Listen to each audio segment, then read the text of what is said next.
Margaret froze when her 8-year-old daughter Emma began desperately begging not to go to Sunday lunch at her grandfather's house for the 5th time in a row.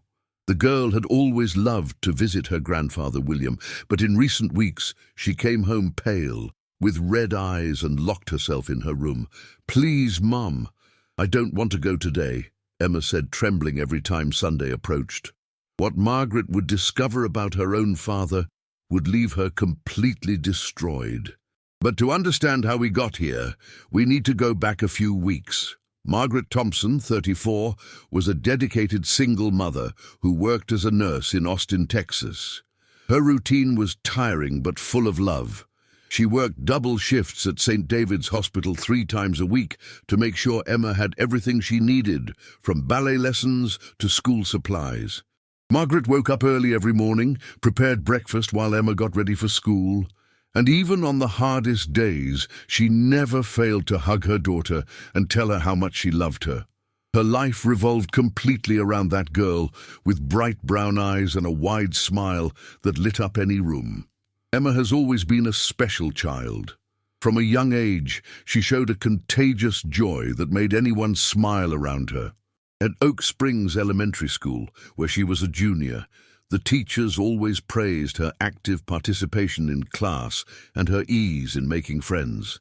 Emma loved to draw, play on the playground, and tell made-up stories about princesses and dragons. On weekends, she would jump out of bed excitedly for her favorite activities, especially Sunday lunches at her paternal grandfather's house. That was the moment she had been waiting for the most all week. William Thompson, 68, had been a widower for 5 years.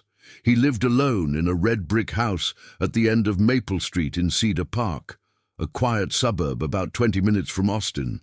After his wife Helen passed away from cancer, William grew even more attached to his granddaughter Emma, who he said was the light that still shone in his life. The relationship between grandfather and granddaughter has always been very close and affectionate. William was present in Emma's life from the time she was born, especially after the girl's father, his son Michael, abandoned Margaret and her daughter when Emma was just 2 years old. Michael simply disappeared, moved to another state, and never heard from him again. It was William who filled this paternal void in the girl's life, becoming the male figure of reference that she needed so much. Every Sunday, without exception, Margaret took Emma to William's house for lunch. It was a sacred tradition that had existed since Emma was 2 years old. Margaret would get up early, prepare Emma's favorite takeaway dish, usually a macaroni and cheese that the girl loved, and the two of them would excitedly follow the road that led to Cedar Park. Emma would sit in the back seat of the car, humming songs she learned in school, shaking her little legs and asking if her grandfather had made the apple pie she loved so much. Margaret looked in the rearview mirror and smiled, happy to see her daughter so excited and safe. In this video, you'll discover how one mother trusted her maternal instinct even when everyone said she was overreacting. You'll see how small signs, which most would ignore, became the key to saving your daughter. Courage and determination can change everything in a matter of hours. Every detail here is based on real events that happened in a quiet Texas community where no one imagined that something so disturbing could be happening right under everyone's eyes. You'll follow every step of this painful but necessary journey, from the first, barely perceptible signs to the final moment of confrontation that changed everything forever. If you've made it this far, it's because real history interests you.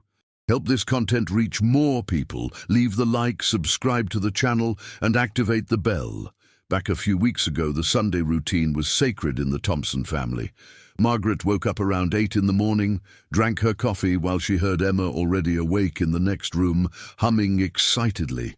The girl jumped out of bed with an energy that only children have, ran to her mother's room, and jumped on the bed screaming, "Grandpa's day, Grandpa's day." Margaret laughed and hugged her daughter, feeling her heart warm with that genuine joy.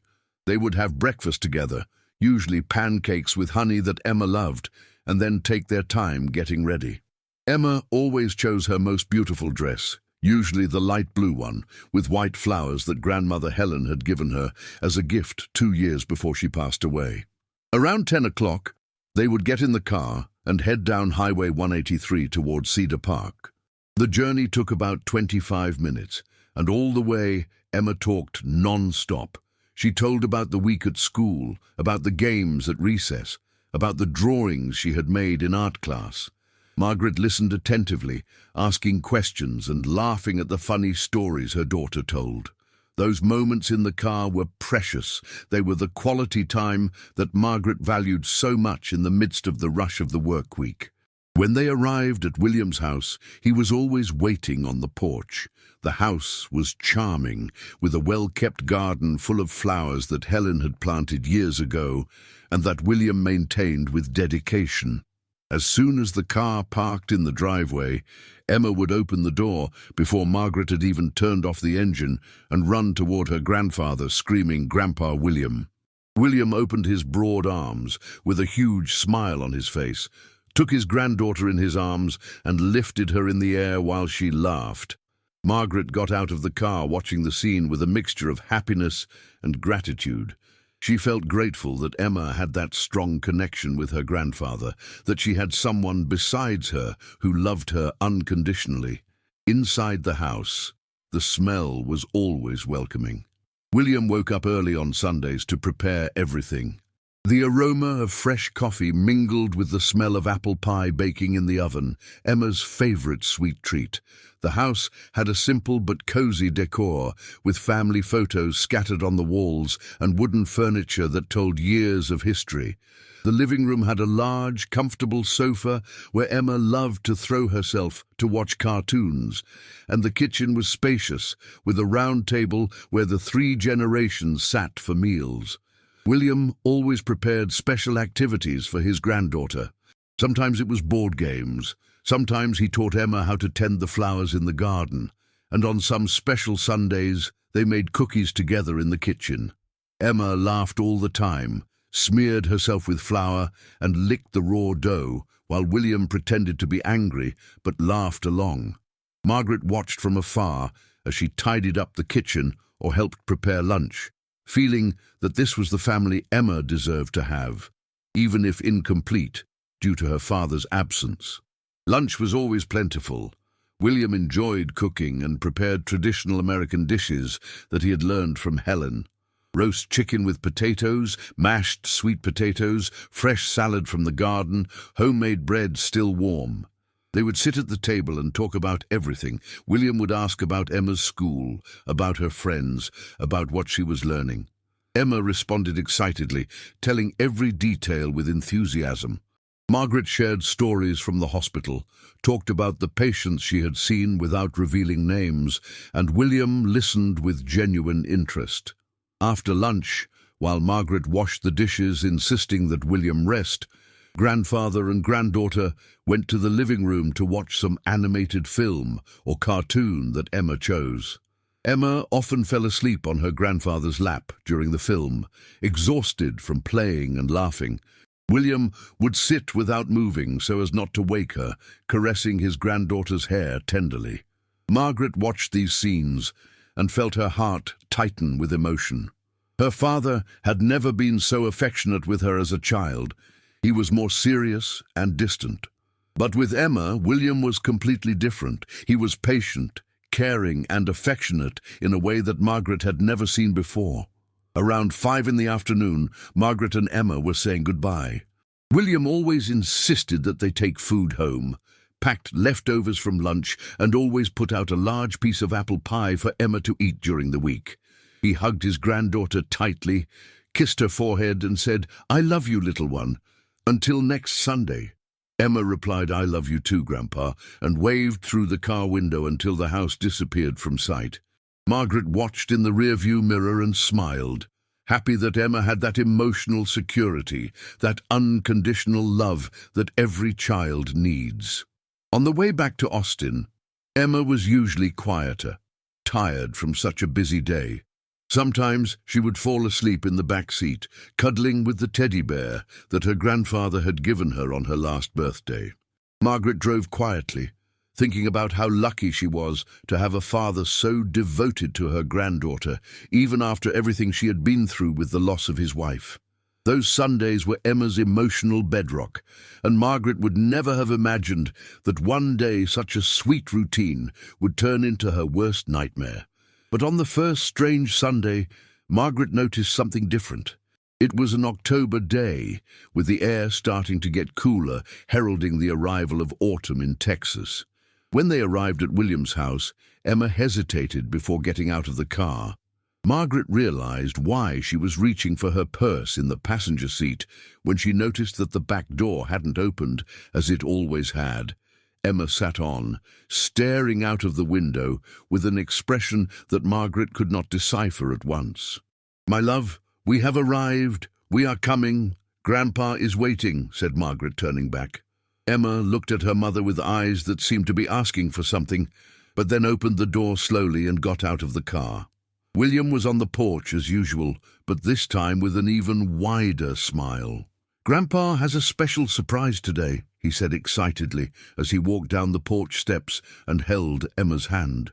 The girl glanced quickly at her mother over her shoulder, a quick but intense glance with an expression that Margaret could not interpret at the time. Fear or doubt. It was only a second, a flash of something in Emma's eyes, but Margaret felt a strange twinge in her chest. Still, she ignored that feeling. After all, it was just her grandfather. It was William, her father, the man who loved that girl more than anything in the world. They entered the house, and everything seemed normal. The familiar smell of coffee and apple pie, the table set with care, the glasses of juice already served. They sat down for lunch and talked as they always did, but Margaret noticed that Emma was quieter than usual. The girl ate slowly, stirred the food on her plate more than she actually ate, and answered her grandfather's questions with short sentences. Yes, no, maybe. William didn't seem to notice, or else pretended not to notice. He continued talking excitedly about the special project he had prepared. During lunch, William first mentioned the basement. "You know, Emma, I've prepared something very special downstairs in the basement. It's a new project that I want to show just for you." Margaret looked up from her plate and looked at her father. "Project in the basement?"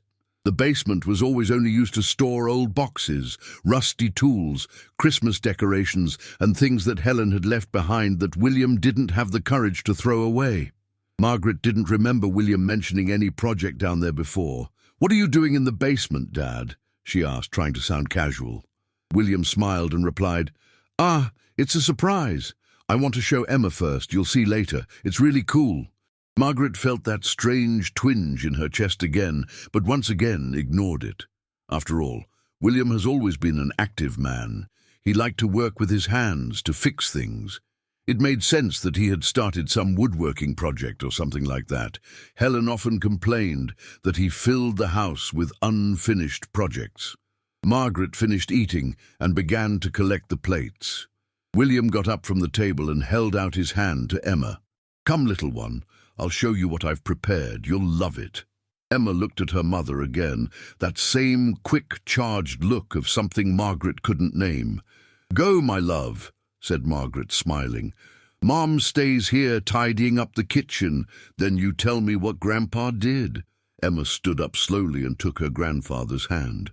Margaret saw the two of them walk towards the door that led to the basement, next to the pantry. William opened the door, turned on the light on the stairs, and began to descend with Emma. Before closing the door behind them, he looked at Margaret and said, "Relax, daughter. It's just a little surprise. A grandfather and granddaughter thing." The door closed and Margaret was left alone in the kitchen. She washed the dishes slowly, put the leftovers in the fridge, cleaned the table. Everything normal, everything as I always did. But there was something different that day, something in the air that she couldn't identify. He looked at the clock on the wall. It was 2:20 in the afternoon. He kept cleaning, tidying up, but his attention was divided. From time to time she would stop and listen, trying to hear some sound coming from the basement, but the house was old and well built. The thick walls didn't let much sound through. 15 minutes passed, then 30. Margaret finished tidying up the whole kitchen and went to the living room, sat on the sofa but couldn't concentrate on anything.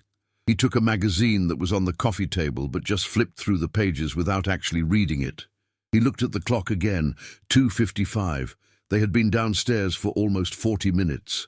Was it taking too long?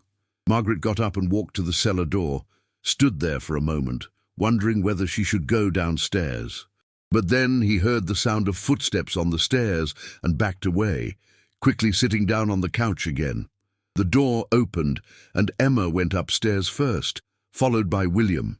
Margaret watched her daughter intently and felt her heart tighten. Emma was different. Her face was serious, almost pale, and she didn't look at her mother directly.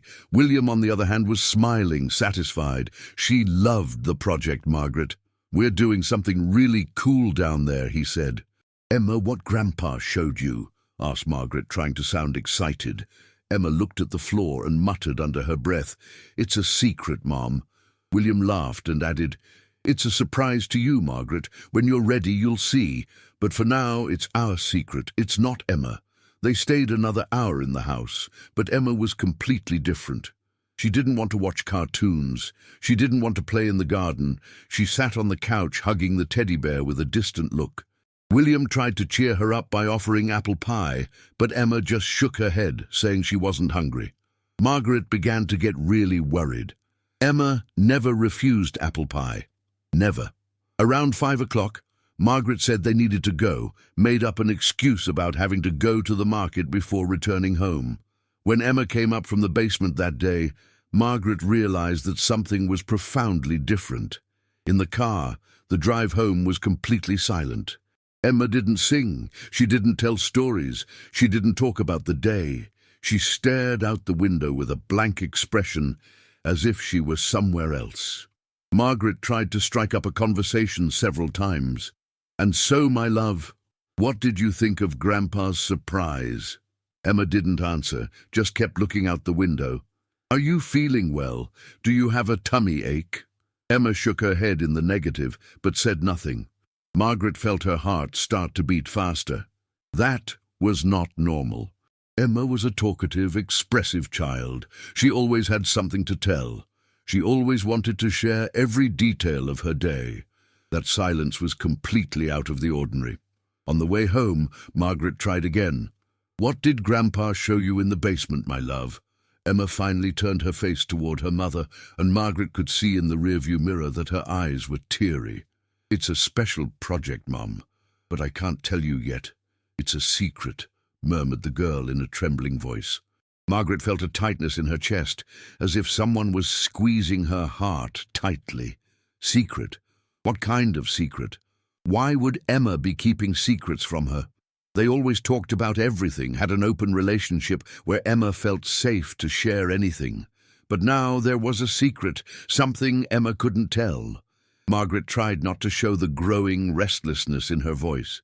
"My love, you know you can tell me anything, don't you? There are no secrets between us." Emma looked out the window again and answered quietly, "But I promised Grandpa, he said it's a surprise for you." That made some sense. Perhaps it was really a surprise, a gift that William was making with Emma's help. But then why was the girl so strange? Why that sad look, those teary eyes, that heavy silence? Margaret tried to convince herself that she was overreacting, that it was just tiredness, that Emma might be getting sick, maybe she was catching a cold, and so she was quieter. Yes, it was probably that. They arrived home around 6 in the afternoon. Margaret prepared dinner, the grilled chicken with vegetables that Emma usually devoured. But that night, Emma barely touched the plate. She pushed the food from side to side with her fork, took a small piece, chewed slowly as if each movement required enormous effort. Margaret watched with growing concern. "Are you sure you're okay, my love? Do you want me to take you to the doctor?" Emma shook her head. "I'm just tired, Mom. Can I go to sleep?" Sleep. It was only 6:30 in the evening. Emma never asked to go to bed so early. It was a high-energy child who usually begged to stay up later, who traded another 15 minutes of drawing plus a bedtime story. But here she was, asking to sleep at 6:30 in the afternoon, something totally out of the ordinary for a child so full of life. "Of course, my love. I'll prepare your bath," Margaret said, trying to keep her voice calm, despite the worry that grew like a wave inside her chest. While Emma was taking a bath, Margaret sat in the living room thinking. Was he exaggerating?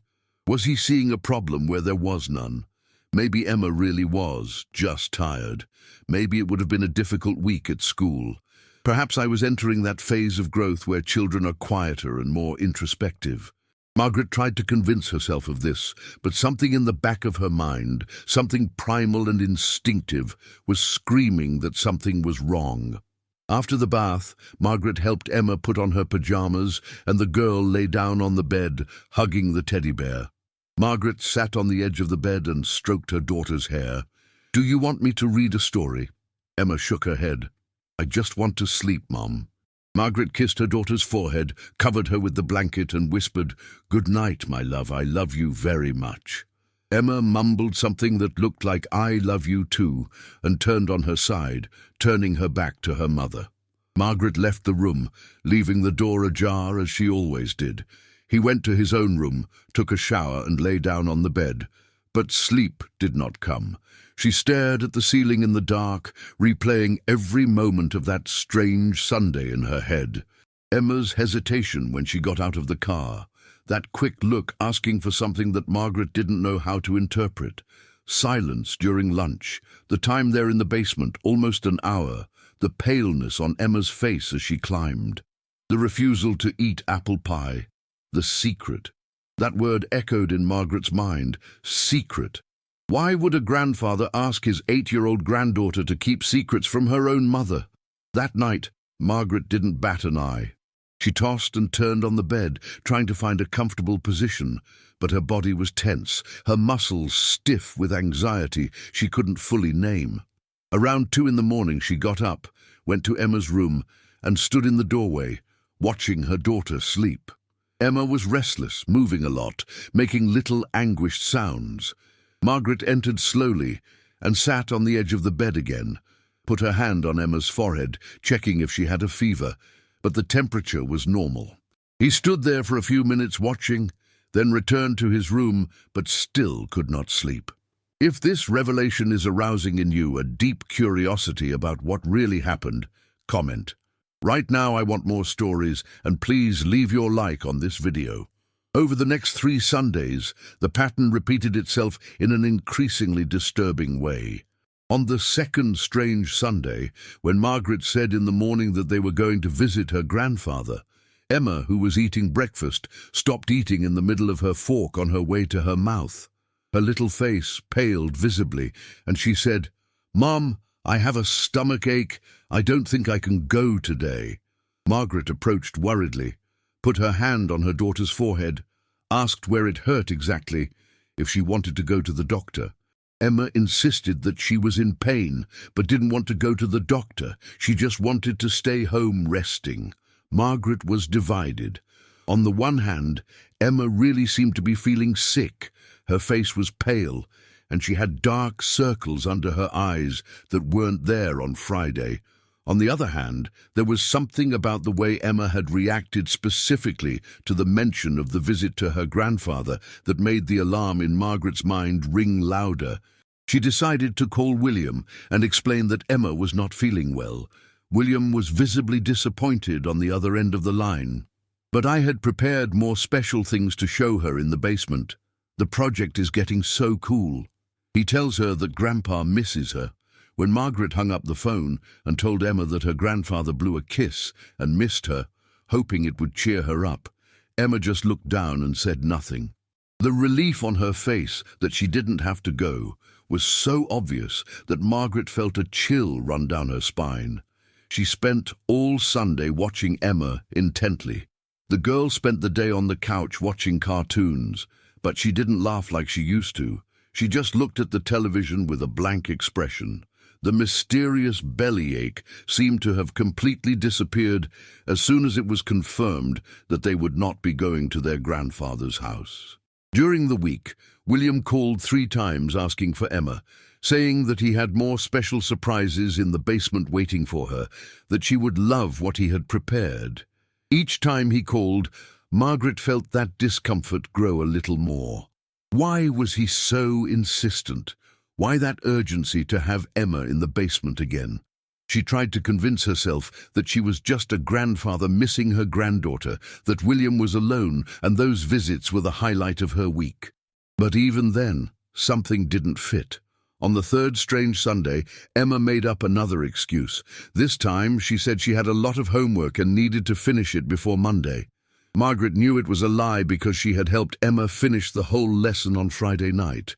They always did it together. It was part of their routine. Margaret confronted her daughter delicately. "My love, but we finished all your lesson on Friday, remember?" Emma looked at the floor and mumbled, "But the teacher passed on more things. I forgot to tell you." Margaret felt her heart tighten. Emma was lying to her. His daughter, who had always been so open and honest, was blatantly lying to avoid going to her grandfather's house. This was not normal. None of this was normal. Margaret knelt in front of her daughter and held her small hands. "Emma, look at me. What's happening? Why don't you want to visit Grandpa anymore?" Emma began to cry silently, tears streaming down her cheeks without making a sound. "I just don't want to go, Mom. Please don't make me go." The desperation in the girl's voice cut Margaret like a knife.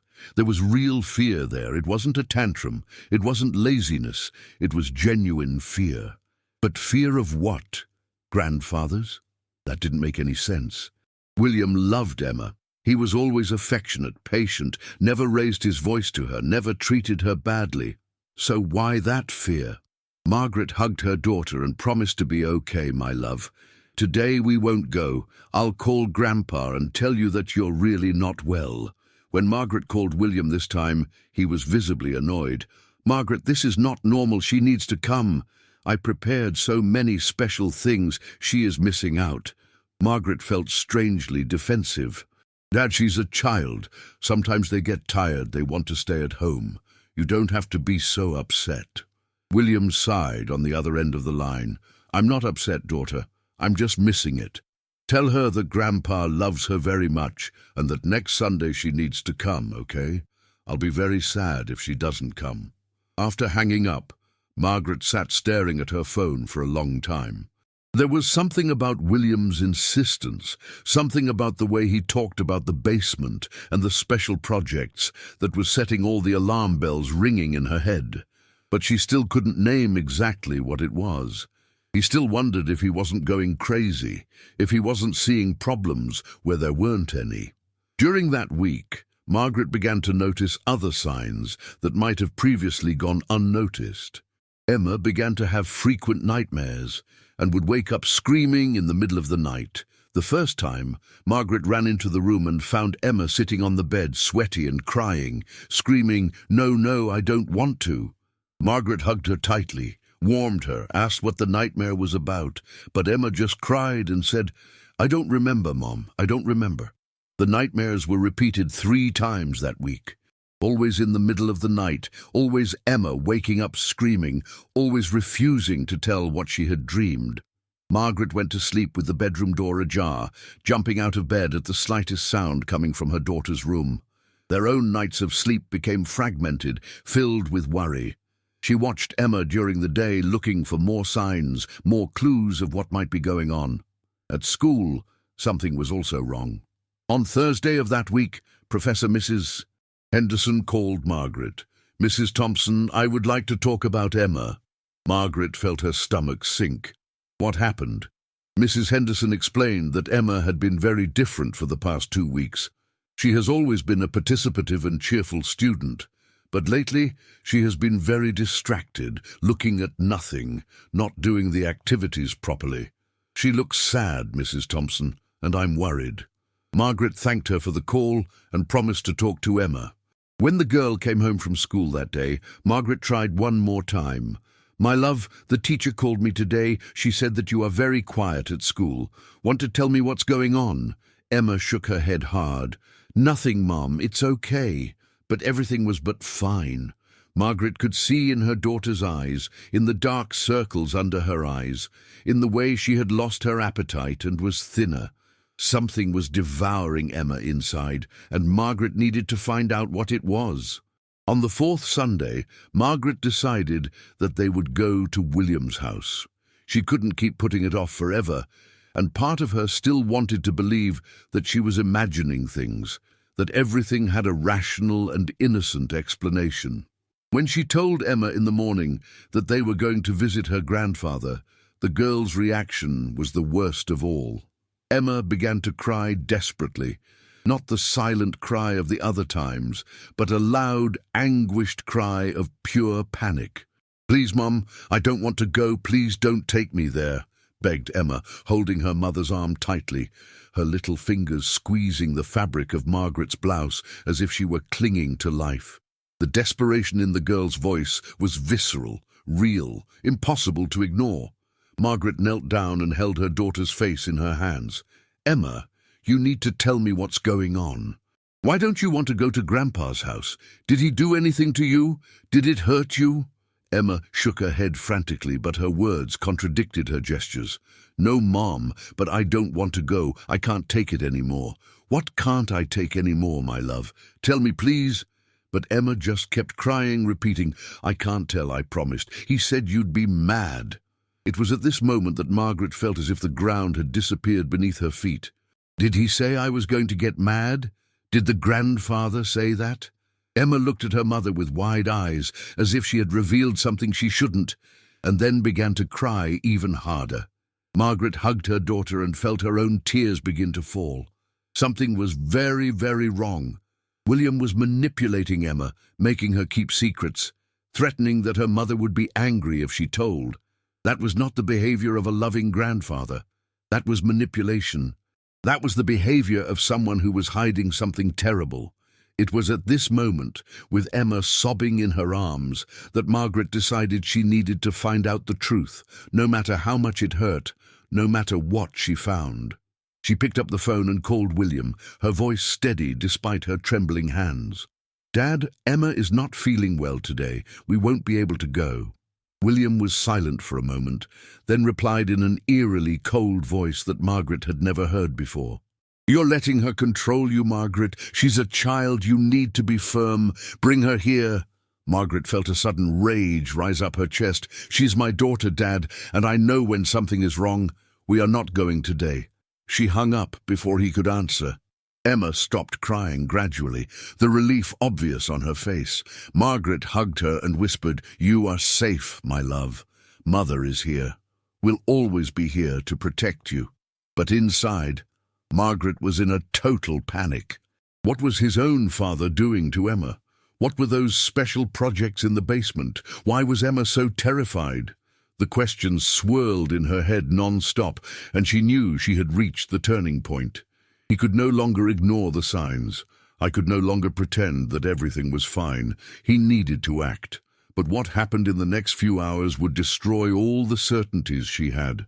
Margaret decided to talk directly to Emma, but carefully, without putting too much pressure, so as not to scare the girl even more. That night, after Emma had showered and put on her pajamas, Margaret sat up on her daughter's bed and stroked her hair gently. The light from the table lamp created a cozy and safe atmosphere. "Emma, my love, you know you can tell me anything, don't you? Anything, really. And I'll never, ever be mad at you." Emma looked at her mother with big, frightened eyes, full of tears that stubbornly did not fall. Margaret continued in a soft, comforting voice, "What's going on at Grandpa's house? What is he doing to you in the basement?" Emma began to cry, tears finally streaming down her face in silence. He asks me to do things, Mum," murmured the girl in a voice so low that Margaret had to lean over to listen. Margaret's heart began to beat so hard she could feel it in her temples. "What kind of things, my love? Tell me, please." Emma shook her head, clearly struggling internally between the desire to tell and the fear of the consequences. "He said it's our secret, that if I tell you, you'll be very mad at me. He said that it's normal, that all granddaughters do special things with their grandparents, that that's how we show love." Margaret felt nauseous. Emma's words, the way she described it, All of it sounded exactly like the language predators use to manipulate children. She had seen cases like this in the hospital. She had heard stories from colleagues who worked with abused children, but she never, ever imagined that it could be happening to her own daughter, caused by her own father. "My love, look at me," said Margaret, gently holding her daughter's face. "You won't make me mad, I promise. Nothing you tell me will make me mad at you. I just need to know the truth to be able to help you." Emma sobbed and began to speak between sobs. He takes me to the basement and closes the door. He says he's teaching me things, that I need to be good and obey. He takes pictures, Mum. It makes me stand up in a way. It makes me... Emma stopped talking, the crying intensifying. Margaret felt the world spinning around her. Photos. William was taking pictures of Emma. In what positions? Doing what? Margaret's imagination began to rush to the darkest places possible, and she had to make an effort not to vomit right there. "What kind of photos, my love?" Emma shook her head hard. "I can't tell you more, Mum. I promised him, I promised. He said that if I tell Grandma Helen, she will be very sad there in heaven, that she is looking and will be disappointed in me." Margaret felt such intense anger that for a moment she could not speak. William was using the memory of his own dead wife to manipulate an 8-year-old child. He was using the image of the grandmother Emma loved to ensure his silence. Margaret hugged her daughter tightly, letting her own tears fall freely now. "My love, Grandma Helen loved you very much, and she would never, ever be sad with you. She would be sad about whoever is making you feel this way, who is scaring you. You didn't do anything wrong, did you hear me? None of this is your fault." Emma clung to her mother as if she were drowning, and Margaret was the only lifeline. They stayed like that for a long time, hugging, crying together. When Emma finally calmed down a bit, Margaret tried one more time, needing more information to know how to act. "These things he asks you to do. Does he touch you? Does he hurt you?" Emma hesitated, then nodded slightly. "Sometimes he says he needs to adjust my pose for the photo, and he puts his hands in." Emma stopped again, unable to continue. Margaret felt like she was having a heart attack. The chest pain was physical, real, devastating. "It's okay, my love. You don't need to tell me anything else now. You were very brave to tell me that. Very brave. And I promise you that Grandpa will never come near you again. Never again. You're safe now. Mum will protect you." Emma looked at her mother with hope for the first time in weeks. "Really, Mum? Won't I need to go there anymore?" "Really, my love. Never again." Margaret stayed with Emma until she fell asleep, which took almost 2 hours. The girl was emotionally and physically exhausted, but even sleeping her face was tense, her little hands clenched in fists. Margaret carefully left the room, closed the door, and ran to the bathroom where she vomited violently. She knelt on the cold bathroom floor for a long time, shivering, crying, feeling as if her world had completely collapsed. His father. Her own father was abusing Emma. He was taking pictures of her, touching her inappropriately, manipulating her emotionally. How could she not have noticed it before? How had he let that happen? Guilt began to consume Margaret overwhelmingly. She was a nurse, worked with children sometimes, knew the signs of abuse. How had she been so blind? How had he taken his daughter, week after week, directly into the hands of a predator? That night, Margaret didn't bat an eye. She sat in the living room in the dark, thinking about all the terrible possibilities that were going through her head. How many times had that happened? Since when was it happening? What exactly had William done to Emma? The images in her head were torturous, each scenario worse than the last. She thought about calling the police immediately, but then realized she had no concrete evidence. Emma had told her yes, but it would be the word of an 8-year-old child against that of William, a respected man in the community, a widower with no history of anything suspicious. Margaret knew how these things worked. I had seen cases in the hospital where children were not believed, where the aggressors went free for lack of evidence, where the victims were traumatized again by the judicial system. I couldn't do that to Emma. I couldn't put her through that process without being absolutely sure that William would be held accountable. He needed proof. It needed concrete and irrefutable evidence. If you're here so far, it's because this story is stirring you. What follows will show the exact moment when everything changed. Therefore, at the end of this video, we will reveal the complete outcome with details that few know. Stay with me until the end. Margaret decided to call William the next day and ask more direct questions, but in a subtle way, so as not to warn him. She waited until Emma went to school, then picked up the phone with shaking hands and dialed her father's number. William answered the third ring in an excited voice. "Margaret, good to hear you. Missed you." "Me too, father," lead Margaret, trying to keep her voice steady. "Look, I was thinking, what exactly have you been showing Emma in the basement? She has talked about it, but doesn't tell me details." William laughed on the other end of the line, a laugh that now sounded ominous to Margaret's ears. "It's just a few woodworking projects, Margaret. You know I've always liked working with wood. I'm teaching her to do little things. It's good to develop her motor coordination. Grandfather and granddaughter stuff, you know how it is." "She is loving it. She is learning a lot." Margaret felt bile rise up her throat. "What kind of things are you doing exactly?" "Oh, we're making a wooden bench for the garden. I'm teaching her how to sand, how to paint. It's a really cool project. When it's ready, it will be a gift for you." "So it's a secret, you know." The answer seemed perfectly reasonable, perfectly innocent. Anyone listening to that conversation would think it was just a caring grandfather spending quality time with his granddaughter. But Margaret knew the truth behind those words. He knew what was really going on in that basement. "And the photos, Dad? Emma mentioned that you take pictures of her." There was a brief, almost imperceptible pause, but Margaret noticed it. "Oh yes, I take some pictures of her with the project, to make an album of the process, you know, to show her when it's ready as it was in the beginning.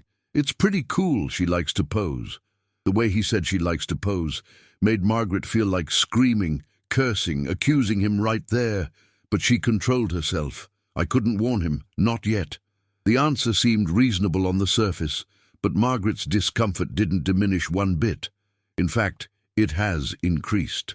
Because now she knew that William was capable of lying with ease, of twisting the truth, of making horrible things seem innocent and normal. How many other people had he deceived in this way? Margaret spent the next week planning every detail. She knew she needed hard evidence, something indisputable that would protect Emma from having to go through the trauma of testifying or being questioned repeatedly by strangers.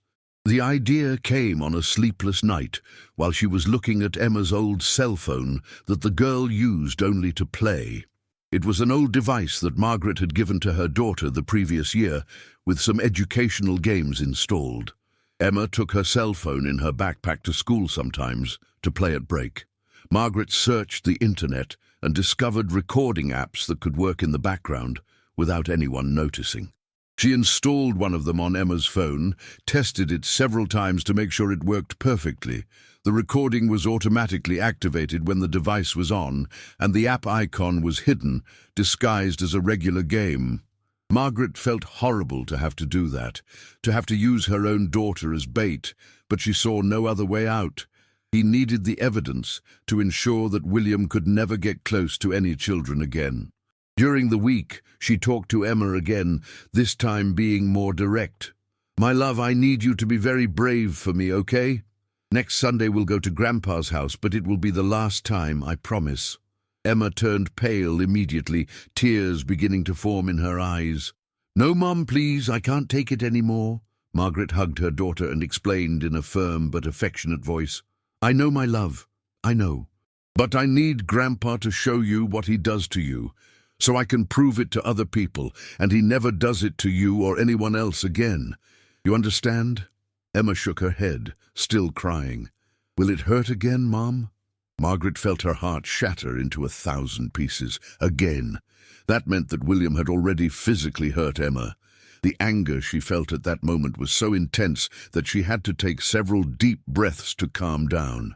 "Not my love, because this time I'll be very close. If he tries to hurt you, I'll go in there and get you out of there right away. I promise. I just need you to let him talk. Let him say what he always says so I can record it. Can you do it for me?" Emma looked at her mother with those big, scared eyes, and even though she was so small, even though she was only 8 years old, she understood the gravity of the situation. She nodded slowly. "I'll try, Mom." Margaret hugged her daughter tightly, whispering in her ear, "You are the bravest girl in the whole world, you know. Braver than any princess in any story, and Mom will be right there, protecting you, always." The following Sunday, Margaret woke up with an upset stomach. She had slept only 2 hours the night before, spending most of her waking time mentally going over the plan. She prepared breakfast, as she always did, but her hand trembled so much that she spilled the juice on the table. Emma came down the stairs slowly, already dressed, her face pale and tense. They barely touched the food. Margaret checked Emma's phone 3 times, making sure it was fully charged, that the recording app was active, that the volume was set to the maximum to pick up everything. She placed the phone in the back of Emma's backpack, surrounded by soft clothes to muffle any sound from the device, but still allowing the microphone to pick up the voices. He looked at his daughter and forced a smile. "Everything will be fine, my love. Mother is here, always." Emma held her mother's hand, and the two left the house. The trip to Cedar Park was the longest and most agonizing of Margaret's life. Each kilometer seemed to last an eternity. Her heart beat so hard that she felt it in her temples, in her throat, even in the tips of the fingers that held the steering wheel. When they arrived at William's house, he was on the porch, as usual. But Margaret noticed something different in his smile today. There was a strange, almost feverish excitement in his eyes. "I'm glad you came," he said, hurrying down the steps. "I missed my granddaughter. Today I prepared something very special in the basement, Emma. You will love it." Margaret felt immediately nauseous. Something very special. Those words that once sounded innocent now revealed all their sinister nature. Emma looked at her mother, and Margaret saw the panic in her daughter's eyes. The girl was visibly shaking, her little hands squeezing the straps of her backpack so tightly that her knuckles were white. Margaret knelt in front of her daughter, with her back to William so he wouldn't see, and whispered softly, just for Emma to hear, "Courage, my love, I'm here." Emma took a deep breath and nodded slightly. They entered the house. Lunch was torture. Margaret couldn't swallow her food. Each bite seemed to get stuck in her throat. She watched William talking normally, smiling, making jokes, and everything about him seemed so ordinary, so normal. How was it possible that this man, her father, Emma's grandfather, was capable of the horrible things she now knew he did? How could he sit there, eat, talk, as if nothing was wrong? His normalcy was almost more disturbing than anything. After lunch, William got up from the table and held out his hand to Emma. "Come, granddaughter, let's go downstairs. I have something new to show you today." Emma got up slowly, picked up the backpack, and Margaret quickly said she needs to take the backpack. There is her allergy medicine inside. Sometimes the powder down there makes her sneeze. William looked at Margaret with an expression she couldn't fully decipher. Suspicion, perhaps. But then he smiled. Of course, no problem. Margaret saw the two walk towards the basement door. William opened the door, turned on the light, and began to go downstairs with Emma. The girl looked back one last time before she went downstairs, and in that look Margaret saw fear, courage, and confidence mingled. Then the door closed, and Margaret was alone in the room.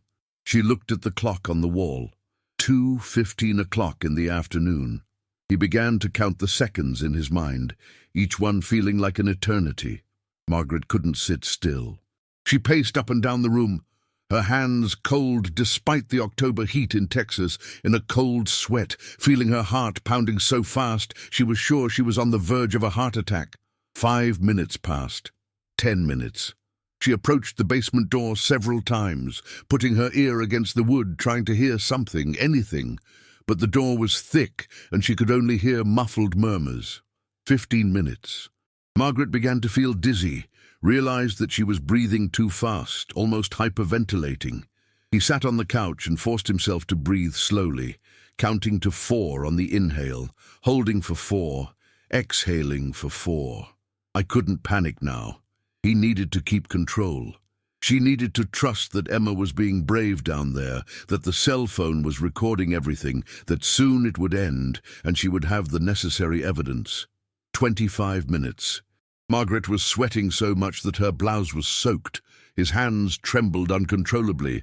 She stared at the basement door, wondering what was happening on the other side. Was William playing Emma? Was he taking pictures again? Was he saying those horrible things? Using the memory of his dead wife to manipulate an innocent child? Margaret's imagination was running wild, and each scenario was worse than the last. 30 minutes. Margaret couldn't take it anymore. He got up from the couch and walked to the basement door, his hand resting on the doorknob. She was seconds away from opening that door and running down when she heard footsteps on the stairs. He quickly backed away and sat down on the couch again, trying to look casual despite being clearly on the verge of a nervous breakdown. The door opened. When Emma came up from the basement, Margaret felt the world stop. The girl was visibly destroyed. Her little face was wet with tears that she tried to hide by wiping quickly with the back of her hands. Her little hands trembled so much she could barely hold her backpack. Her eyes were red and swollen, and when she looked at her mother, Margaret saw in that look a desperate plea, a silent plea for help, for protection, for salvation. William climbed right behind her, adjusting his shirt, smiling as if nothing had happened. "She's getting really good with the tools, Margaret.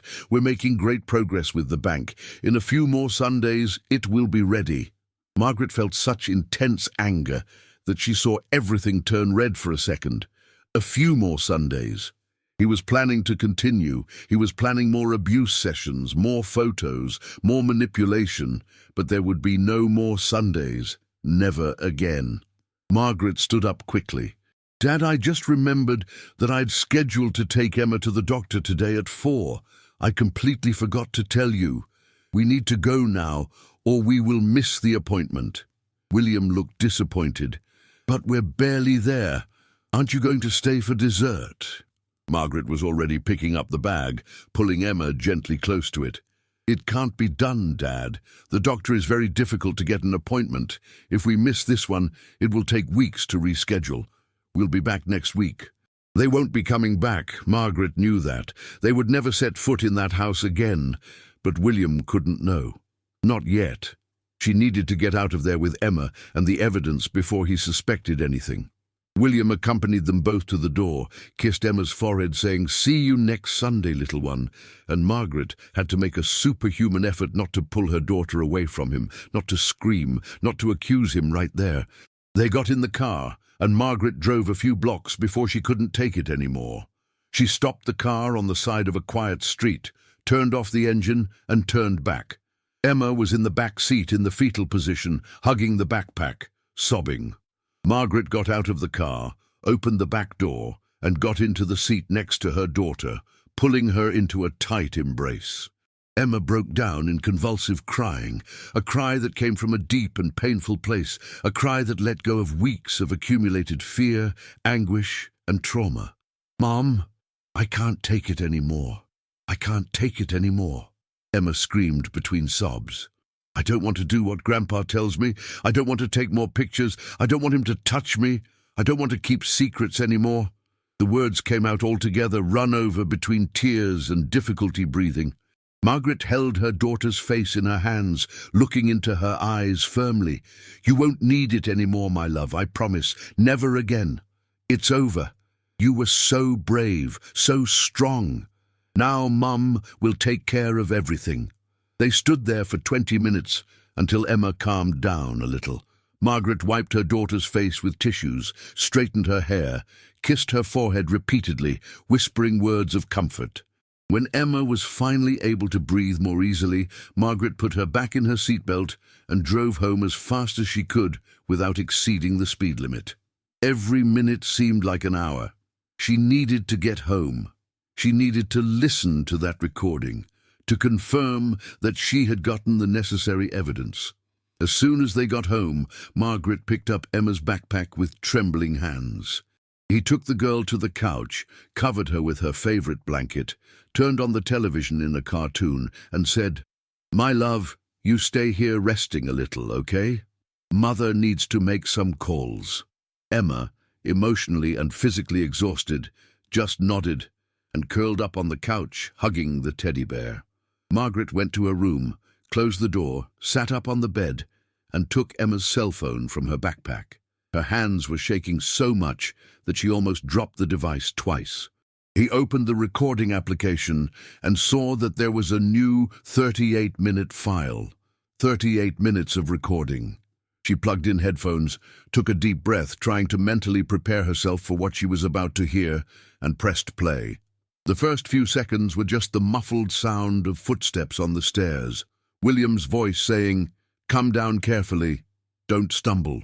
Then the sound of a door closing, footsteps on a concrete floor, the dragging of a chair. So William's voice, but completely different from the voice he used in Margaret's presence. It was a cold, authoritative voice, with no trace of the affectionate grandfather he pretended to be. "Emma, you know this is our special secret, don't you?" Margaret felt her stomach turn. "If you tell your mother, she'll be very angry with you, and you'll never be able to come here to visit Grandpa again.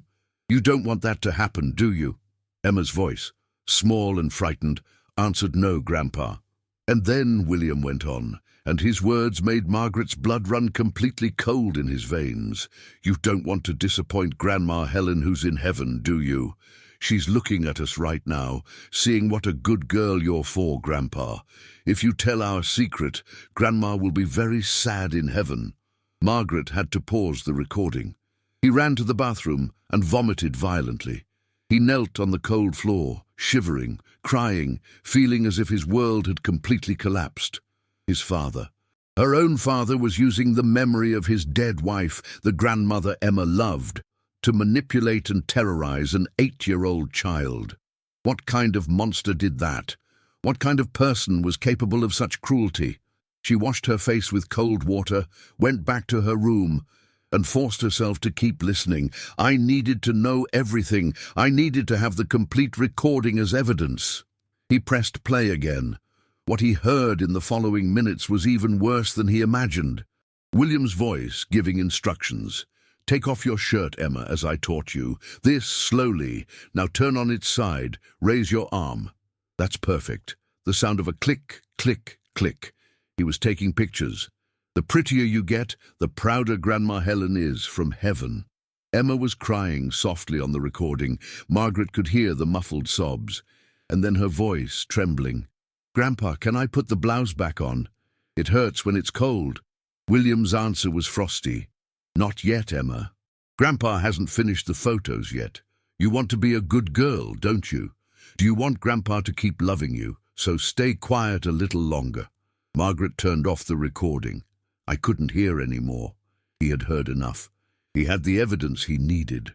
Irrefutable evidence of William's own voice manipulating, threatening, and abusing Emma. She saved the file in 3 different places, sent copies to her email, to the cloud, ensuring that even if the cell phone was destroyed, the evidence would still exist. He sat on the edge of the bed for a few minutes, just breathing, trying to process what he had just heard, trying to understand how he had gotten there, how his own father was capable of that. Tears fell silently down her face. Tears of anger, of pain, of devastating guilt for not having realized before, for having let it happen so many times. How many sessions were there? How many times did Emma go down that staircase to the basement, knowing what awaited her? How many photos had William taken? How long had this been going on? But there was no time to wallow in guilt now. There was time for that later. Now she needed to act. He needed to protect Emma. She needed to make sure that William could never do this to any children again. Margaret wiped away her tears, picked up her cell phone, and with hands still shaking but determined, dialed the emergency number. The call was answered on the second ring. "Police emergency. What is your emergency?" Margaret took a deep breath and said in a firm voice, even though she was crying, "My name is Margaret Thompson. I need to report a case of child abuse. My father, William Thompson, is sexually abusing my 8-year-old daughter. I have audio evidence of everything. He lives at 247 Maple Street in Cedar Park. Please send someone immediately." The attendant, trained to remain calm in crisis situations, began to ask questions while already dispatching vehicles. "Mrs. Thompson, is your daughter safe now? Is she with you?" "Yes," Margaret replied. "She is with me at home in Austin. The abuse happened about an hour ago at his home in Cedar Park." "I have audio recording of everything he said and did," the attendant confirmed. "I'm sending 2 cars to the address in Cedar Park right now. A detective specializing in crimes against children will contact you in the next few minutes." "You did the right thing by calling, Mrs. Thompson." Margaret hung up and immediately called another number, Child Protective Services of Texas. He needed to ensure that all the relevant authorities were aware that there was immediate protection for Emma, that the case was treated with the seriousness it deserved. He spoke to a social worker named Jennifer Moore, explained everything again, mentioned the recording, provided all the details he could gather. Jennifer assured her that she would follow the case personally, that Emma would receive all the necessary support, that there would be immediate protective measures. When she finished the calls, Margaret left the room and went back to the living room. Emma was asleep on the couch, exhausted, finally at peace after weeks of terror. Margaret sat next to her daughter and watched her sleep. He stroked her hair gently, straightened the blanket, and whispered, even though he knew Emma couldn't hear, "You are safe now, my love. Grandpa will never come near you again, ever again. I have the evidence. The police are going there now. It's over, my love. It's finally over." Margaret embraced Emma gently, being careful not to wake her, and for the first time in weeks allowed herself to cry with relief. Everything was not well yet. There would be a long road to recovery ahead, but the worst part was over. Emma was safe. The evidence existed. Justice would be done.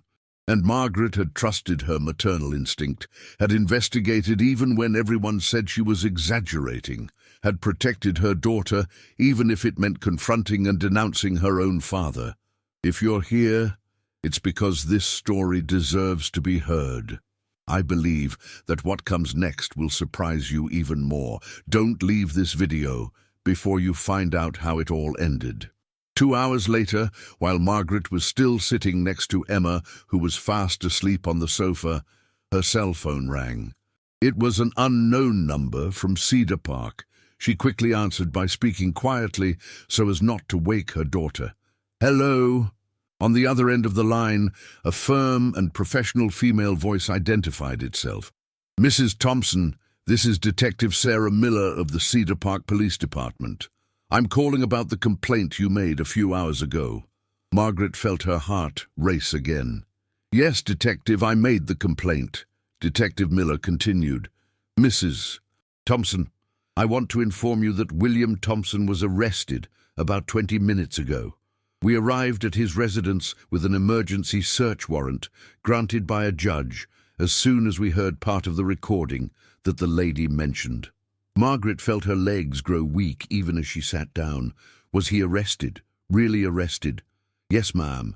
He is in custody at the Cedar Park police station at this time." "And Mrs. Thompson," the detective paused for a moment before continuing, "what we found in his house is very serious. We need you to come to the police station early tomorrow morning to provide the official recording and your statement. But I wanted to inform you right away that your courage in reporting probably saved not only your daughter, but other children as well." Margaret felt a chill run down her spine. "Other children? What do you mean by other children?" Detective Miller explained in a serious voice. "When we gained access to his basement and computer, we found hundreds of inappropriate photos. Most are of his daughter Emma, photos dating back to approximately 6 months ago, but we also found photos of 3 other girls, all appearing to be between 7 and 10 years old." Margaret felt like vomiting again. 6 months. The abuse had been going on for 6 months and she hadn't realized it. And there were other victims, 3 other families who were going through the same nightmare as her and Emma. How many? How many photos? The detective hesitated before answering. Of his daughter, more than 200. Of the other girls, about 50 to 70 of each. We are now working to identify the other victims. From the clothes and some details in the photos, we believe they are girls from the same church that Mr. Thompson attends. Margaret covered her mouth with her hand, muffling a sob. 200 photos of Emma, 200 sessions of abuse, manipulation, terror. How could she not have noticed? How had he failed so completely to protect his daughter? Detective Miller, as if she could read his thoughts, said gently, "Ms. Thompson, I have been working on child abuse cases for 15 years.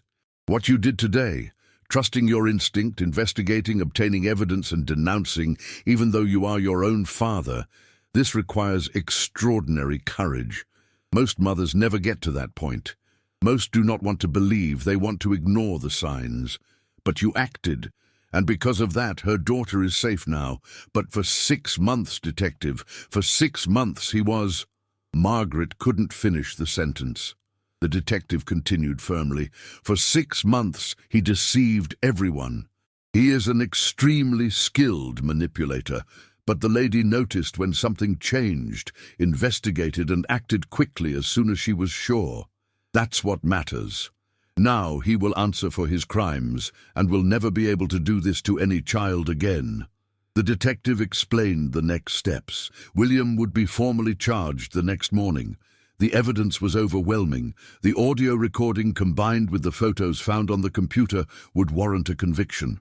The prosecution was preparing multiple charges: child abuse, production of inappropriate material involving minors, coercion and manipulation of minors.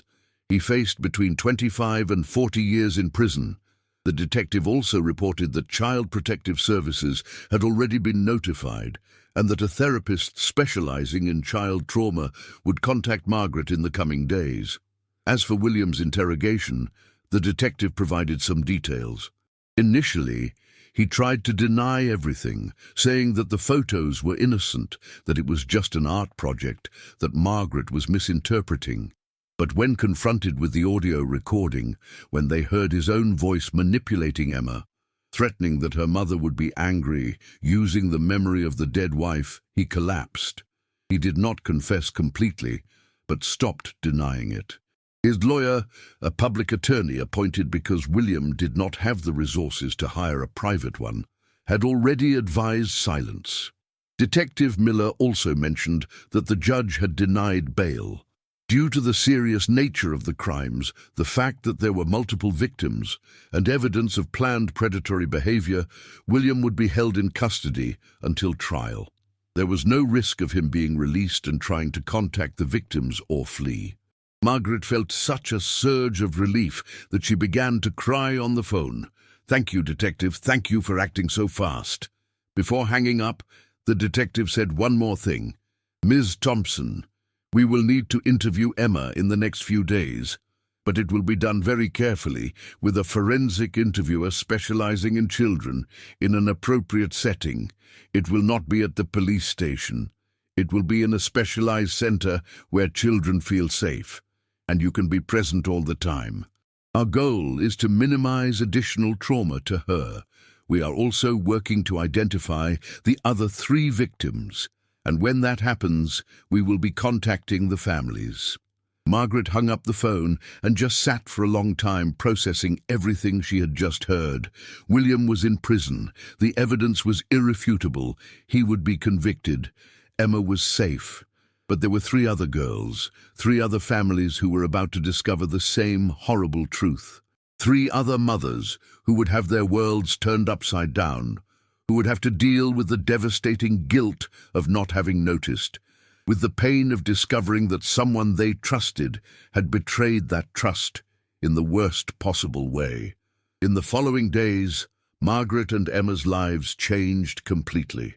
The story spread quickly through Cedar Park. Small communities are like that. News travels fast, especially shocking news like that. William Thompson, the sympathetic widower everyone knew from church, the man who always helped the neighbours with home repairs, who brought apple pie to the new residents, had been arrested for abusing children. The community was in shock. The police were able to identify the other 3 victims through the photos. They were girls who attended the same church as William, daughters of families he had met through the congregation's activities. He had offered to teach free woodworking classes to the children, an activity that the church had approved, thinking it was a beautiful initiative by a lonely grandfather wanting to stay active and useful. Classes took place in the basement of his house on Saturday mornings. Nobody suspected anything. The 3 families were contacted by the police on the same day. Margaret received calls from 2 of the mothers that first week. One of them, a woman named Patricia Chen, called crying. "Margaret, I don't know how to thank you. If you hadn't had the courage to report it, my Sophie would still be suffering today, and I wouldn't even know it. How did you find out? How did you know something was wrong?" Margaret, in a tired but firm voice, explained, "My daughter has changed. She started to be afraid to go to his house, started to have nightmares, stopped eating properly. I trusted my gut. Even without concrete evidence, even doubting myself, I trusted what my mother's heart was telling me." Patricia sobbed on the other end of the line. "Sophie also changed, and I thought it was just a phase. My God, how blind I was." The 2 mothers talked for almost an hour, sharing pain, guilt, and also hope. They decided that they would meet in person, that they would form a support network. Her daughters had gone through the same trauma. Perhaps they could help each other recover. The other mother, Jessica Rodriguez, also came into contact with similar feelings. The 3rd family, Margaret later learned, was having a harder time accepting and processing and had asked for privacy. William was formally charged 3 days after his arrest. Margaret had to go to the police station to provide her official statement and deliver the recording. It was one of the hardest things she'd ever had to do, sitting in that sterile, cold room, telling strangers the details of the abuse her daughter suffered at the hands of her own grandfather. But she did, because it was necessary, because Emma deserved justice. The prosecution has filed multiple charges: 3 child sexual abuse accounts, 4 accounts of production of inappropriate material involving children, 2 accounts of coercion and manipulation of minors. Each account carried significant prison sentence. The prosecutor, an experienced woman named Diana Foster, explained to Margaret that with the evidence they had, the audio recording, the hundreds of digital photos with metadata showing dates and times, the victim's testimony's conviction was all but guaranteed. William faced between 25 and 40 years in prison. William's lawyer tried to negotiate a deal, offering to plead guilty in exchange for a lesser sentence, but the prosecutor refused. "This is not a case where agreements are appropriate," she told Margaret. "This is a serial predator who abused multiple children for months, who manipulated and terrorized innocent victims. He will receive the maximum sentence we get." Meanwhile, Margaret put Emma in therapy immediately. Child psychologist Dr. Rebecca Foster specialized in child trauma and abuse. His office was welcoming, with toys, soft colors, an environment that made children feel safe. The first few sessions were just about establishing trust, without pressuring Emma to talk about the trauma. Dr. Foster explained to Margaret that recovery would be a long process, that there would be ups and downs, but that children were incredibly resilient when they received the proper support. Emma also had to go through the forensic interview, a process necessary for the criminal case. It was held in a specialized center, a room with one-sided mirrors where the interviewer, trained specifically to work with children, asked kind, age-appropriate questions. Margaret can watch from a separate room through a monitor. It was heartbreaking to hear Emma, in her small voice, describe what William did, how he manipulated her, how she was afraid but didn't know how to tell her mother. But Emma was brave, answered all the questions, and when she finished the interview, she ran into Margaret's arms, crying, but also relieved to have finally told everything. The church William attended issued a public statement condemning his actions and offering support to the affected families.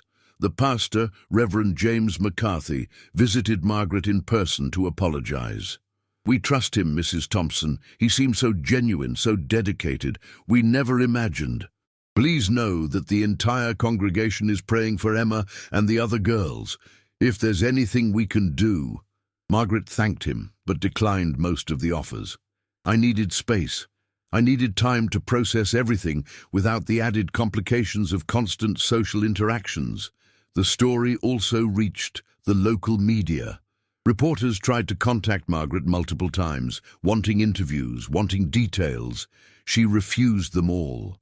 He didn't want public exposure for Emma. He didn't want the girl to grow up being known as the victim of abuse. The prosecutor obtained an order from the judge protecting the identity of the minor victims, preventing names and photos from being published. The news talked about the case in general terms: a man from Cedar Park arrested for abuse of multiple minors, but without identifying the families. During all this time, Margaret also started her own therapy. The guilt she felt was devastating. For 6 months Emma had suffered, and she did not realize it. 6 months of Sundays where she delivered her daughter directly into the hands of a predator. How did she not see it? How did you not notice before? The therapist, Dr. Linda Chen, worked with Margaret to help her process these feelings. "You didn't fail, Margaret. He is the one who failed. He is the one who betrayed trust. You noticed when the signs became clear and acted immediately. You saved your daughter." But it took weeks for Margaret to start really believing it. The nights were the worst, when she lay alone in the dark, and her mind replayed every Sunday, every moment that could have been different. What if she had noticed it the first time? What if she had insisted more when Emma started showing signs of discomfort? How many sessions of abuse could have been avoided if she had acted earlier? 6 months after the day Margaret filed the complaint, William's trial finally took place. It was not a long trial. The evidence was so plentiful and clear that there was not much the defense attorney could do. The audio recording was played in court, and several people in the audience, including some members of the jury, cried when they heard William's voice manipulating Emma. The photos were presented as evidence, though only to the judge and jury, not publicly displayed to protect the victims. The 3 mothers, Margaret, Patricia, and Jessica, provided impact statements outlining how William's actions had affected their daughters and families. Margaret read his statement in a firm voice, despite her tears. "William Thompson didn't just abuse my daughter. He betrayed the trust of an entire family. He used his position as a grandfather, as a figure of authority and love, to manipulate and hurt an innocent child. He stole her childhood, stole her sense of security. The nightmares, the anxiety, the fear that my daughter now carries, that's his responsibility." The jury deliberated for just 3 hours before returning a verdict: guilty on all accounts.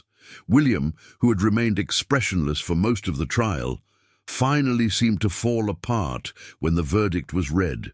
He lowered his head, his shoulders hunched, and some witnessed tears on his face. But Margaret felt no pity.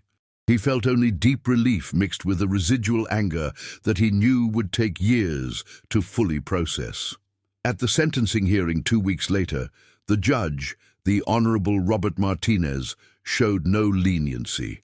"Mr. Thompson, you have abused the trust of innocent families. He used his position of authority and respect in the community to gain access to vulnerable victims. He manipulated children in a calculated and predatory way for months. This court considers his crimes among the most heinous."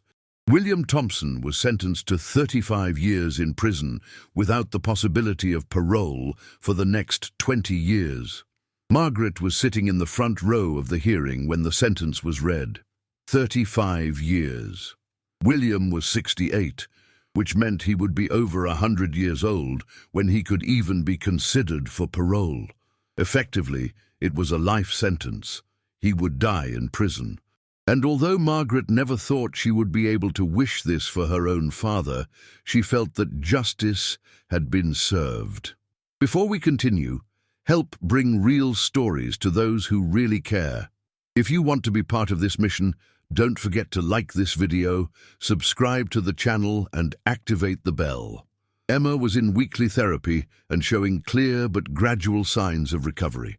The nightmares that were daily at first decreased to 2 or 3 times a week. She smiled again, something Margaret thought she would never see again in the first few weeks after the complaint. At school, with the support of Mrs. Henderson and the school counselor who was informed of the situation in general terms, Emma was able to concentrate better in class. His grades, which had plummeted during the months of abuse, were returning to normal. Dr. Foster explained to Margaret that trauma recovery in children was not linear. There will be good days and bad days. She may seem completely recovered one day and the next be having flashbacks and anxiety. This is normal. The important thing is that she knows that she is safe now, that she has support, that it was not her fault. With time and consistent therapy, the chances of her making a full recovery and living a healthy life are very good. Margaret also continued her own therapy, working through the complex guilt she felt. On the one hand, he knew rationally that he had done everything right as soon as he noticed the clear signs. On the other, the cruel voice of self-criticism kept whispering, "What if you had noticed earlier? What if you had been more attentive? What if?" Dr. Chen helped her reframe those thoughts. "You noticed within weeks of the signs becoming obvious. Many victims suffer for years before anyone notices. You trusted your maternal instinct. You investigated. You got evidence. You denounced even though you were your own father. You're a hero, Margaret, not a villain." The other 3 families kept in touch. Patricia, Jessica, and Margaret formed an informal support network, meeting monthly for coffee while their daughters, now friends bonded by shared experience, played together under the supervision of a therapist in specialist group sessions for child survivors of abuse. Seeing the girls laughing together, supporting each other, was one of the most healing things for both the children and the mothers. William's family had mixed reactions. His sister, Aunt Dorothy, who lived in Houston, initially did not want to believe the accusations. She called Margaret, saying that there must be a misunderstanding, that William would never be able to. But when Margaret offered to let her listen to the recording, Dorothy refused, and Margaret realized that she didn't want to believe it because the truth was too good to accept.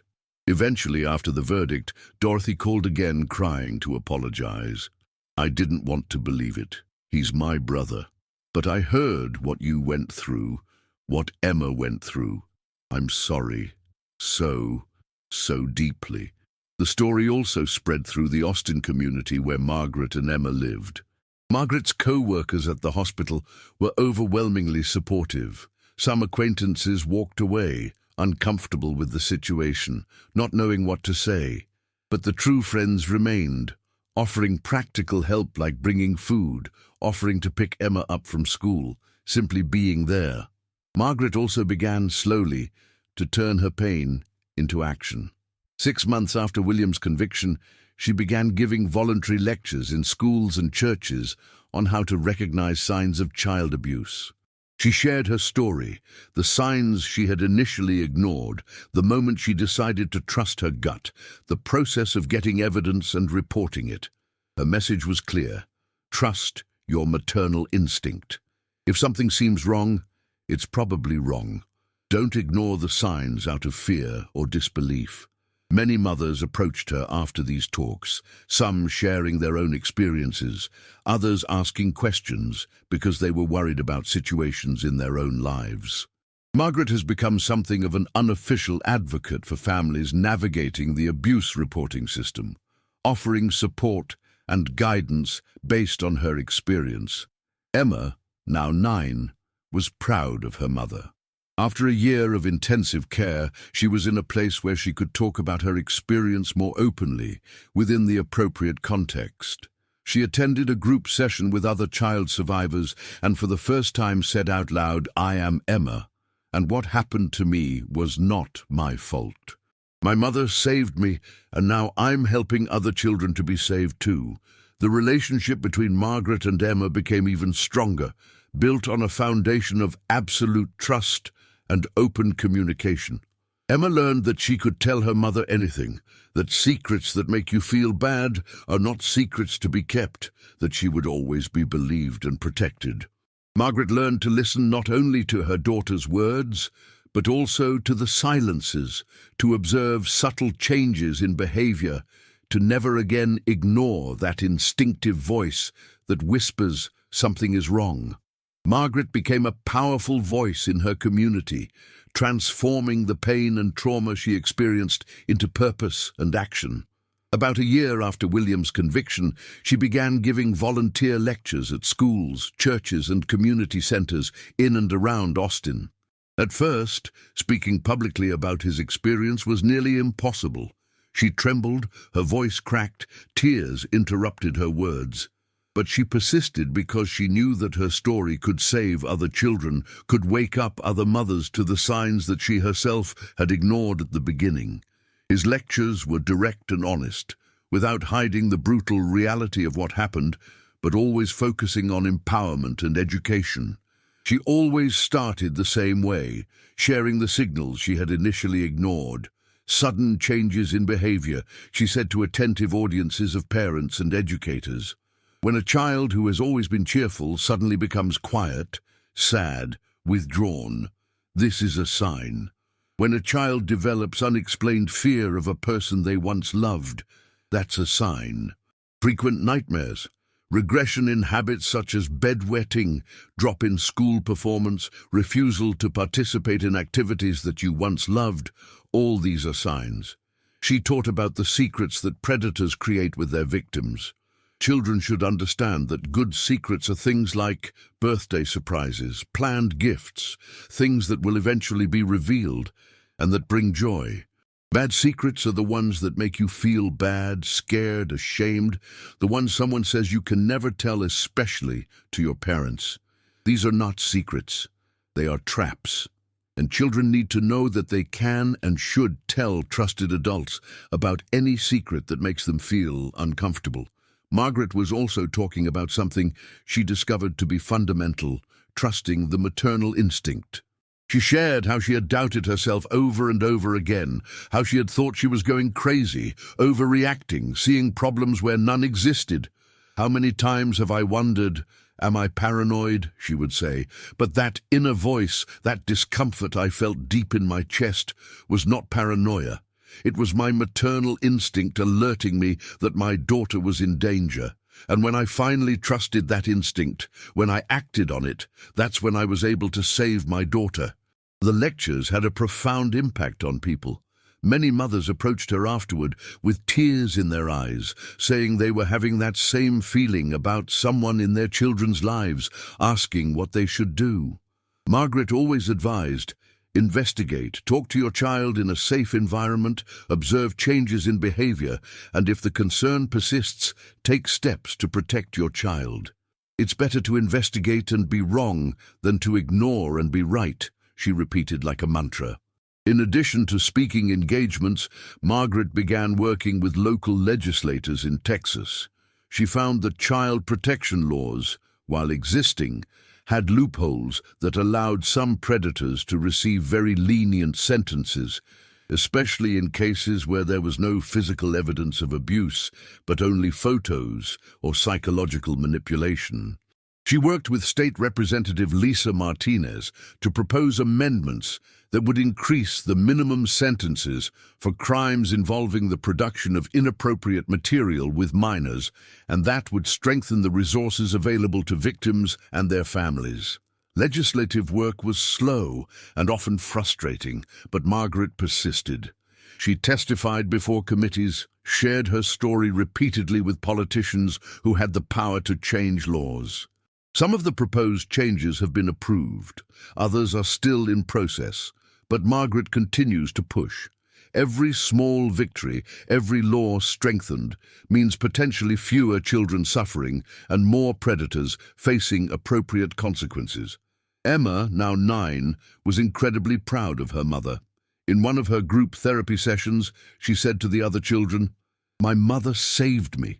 When I was scared and didn't know how to tell it, she realized something was wrong.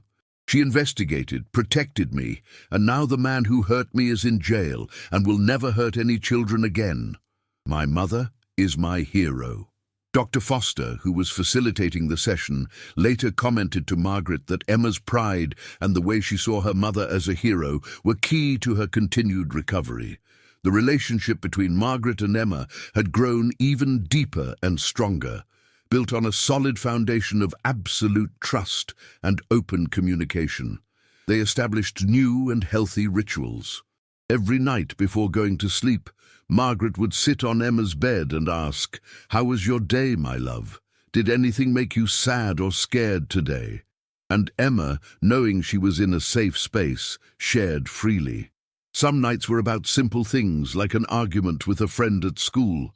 Other nights were deeper, Emma sharing that she had a flashback during the day or that she saw something that reminded her of the trauma.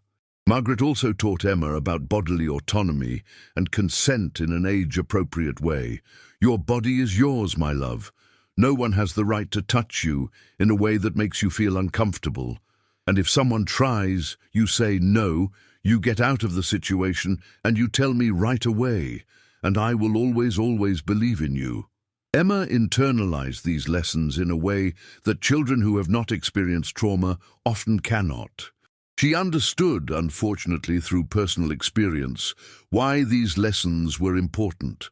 Margaret learned lessons that she would never forget and that she shared in every lecture, in every conversation with other mothers. The first and most important lesson was about those who commit abuse. Predators are often not dangerous strangers lurking in parks. They are people we know, people we trust, family members, close friends, respected figures in the community. Statistics that Margaret often cited showed that more than 90% of child abuse is committed by someone the child knows and trusts. This uncomfortable reality is something that society needs to face. The second lesson was about signs and instinct. When a child changes their behavior drastically, especially in relation to a specific person or situation, never ignore this sign. The maternal instinct is not superstition or imagination. It is an evolutionary alarm system developed over millions of years to protect our children. When that unexplained discomfort creeps in, when something just doesn't feel right, even if you can't pinpoint exactly why, pay attention. Investigate. Your instinct exists for a reason. The third lesson was about courage. Margaret learned that courage is not the absence of fear, it is acting in spite of paralyzing fear. Confronting her own father, exposing her own family, denouncing someone she loved, was the hardest and scariest thing she ever did. The fear of being wrong, the fear of destroying family relationships, the fear of community judgment, all of this was present. But Emma's safety was more important than any fear, and that courage, even shaking and crying, was what saved not only Emma, but 3 other girls as well. 3 years after that Sunday that changed everything forever, Margaret looked at Emma, now 11, playing in the backyard of her new home in Round Rock, and felt a complex mix of emotions. Gratitude that Emma is alive, healthy, and recovering. Pride for the courage that both she and her daughter showed, constant vigilance because Margaret knew now that dangers can come from where you least expect them, and hope because I saw in Emma a strong, resilient girl who was transforming her traumatic experience into strength and wisdom beyond her years. The journey was not easy and was not yet complete.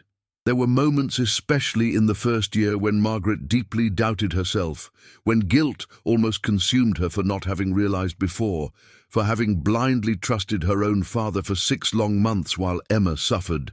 The therapy sessions with Dr. Chen were essential in helping her process this guilt. You acted the moment you realized, the therapist repeated. You had no way of knowing before. He was your father, you trusted him, and he betrayed that trust in the most horrible way possible, but you noticed when the signs became clear, and you acted immediately. That's what matters. Emma still went to therapy, although now only once a month instead of the weekly sessions at first. The reduced frequency was a sign of real progress. She was flourishing as a confident preteen who, when appropriate and in safe contexts, spoke openly about her experience. She participated in a monthly support group for young survivors of sexual abuse, facilitated by Dr. Foster. There she met other children, now between 9 and 13 years old, who had gone through similar situations. Knowing that she wasn't alone, that other children understood what she felt and still felt at times, was incredibly healing. At school, Emma was doing very well.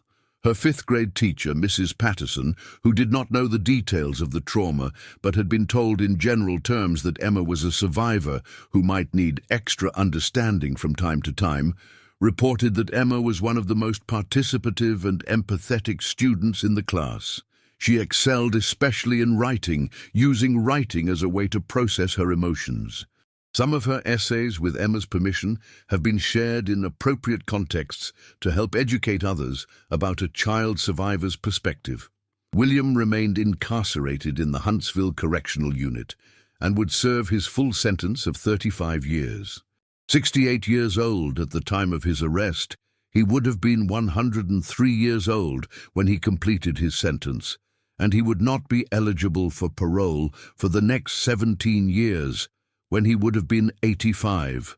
Effectively, he would die in prison. Margaret has had no contact with him since the trial. He sent a letter about a year after the conviction, a letter that Margaret burned without opening. There was nothing he could say that she wanted to hear. Emma had been clear and consistent in therapy and in conversations with Margaret. She did not want to see William ever again. I didn't want visits in prison. I didn't want letters. I didn't want any contact. Margaret completely respected this wish and had taken legal steps to ensure that William could not attempt contact. The mere fact of knowing that he was locked behind bars, unable to harm any children, brought Emma a sense of security that she hadn't felt in a long time. The paternal family had different reactions over time. At first, there was division and denial. Aunt Dorothy initially blamed Margaret, saying that she had destroyed the family, that William was a harmless old man. But over time, and especially after hearing the details of the trial and the evidence, Dorothy changed her position. She wrote a long letter to Margaret apologizing deeply and saying that she was ashamed of her brother and proud of Margaret's courage. Other more distant family members simply walked away, unable to process the reality of what William had done. The other 3 girls who were William's victims were also in recovery processes with their families. Margaret was in regular contact with Patricia Chen and Jessica Rodriguez, the mothers of the other victims. They formed a powerful support network, meeting monthly and keeping in touch frequently via messages. Her daughters, Sophie, Isabella, and the 3rd girl whose family preferred complete privacy, were all in therapy and showing progress.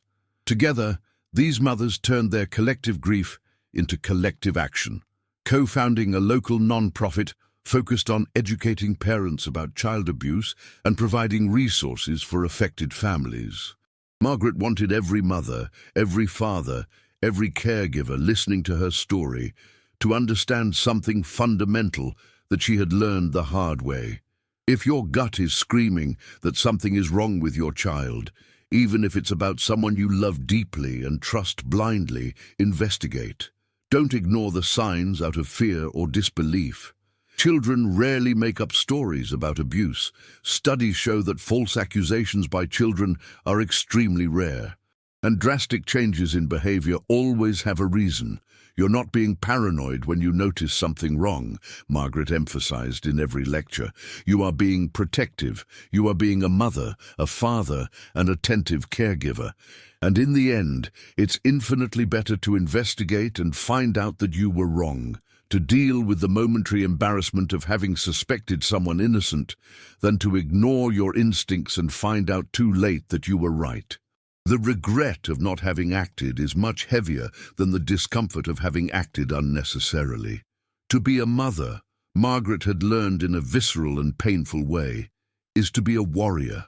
It's putting your child's safety and well-being above absolutely all else, above your own peace of mind, above the family relationships you value, above the fear of judgment from others, above your own need to believe that the world is safer than it really is. Margaret learned that true maternal love sometimes means making the most painful decisions imaginable, breaking up with people you love, exposing truths you'd desperately rather not know, destroying the image you had of your family, and rebuilding something new and more honest from the rubble.